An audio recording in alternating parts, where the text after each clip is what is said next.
Daniel saves 50 cents daily, and for every $3 that he saves, his mother will add another $1 into his saving.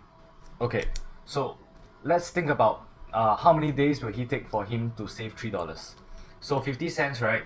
How many 50 cents are there in $3? So just take $3 divided by 50 cents, and that will give us 6 days. And then after 6 days, his mother will add $1 into his saving, which means that in 6 days time, right? So in 6 days, he's going to have $3 plus $1 equals to $4. So 6 days will give him $4. So how many days will he take to save $28? So I want to find out how many sets of 6 days there are. Okay, in $28 to save $28. So I'm going to take $28 divided by $4, and that is going to give me 7 sets.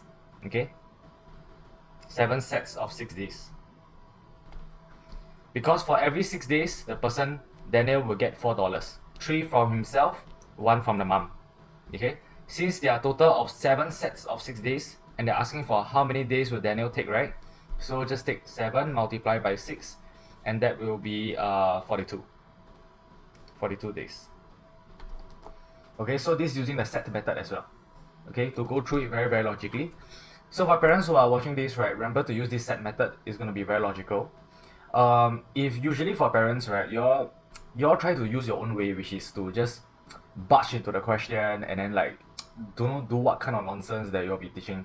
The thing is this, the way that I do is a very structured way. And why do I want to do such a structured way? Because this structured way will pave the way for other questions in the future. So if they can use a very structured way to do a simple question, they can use the same structured way to do future more difficult questions. So that will be quite good for your kids as well. Alright, done.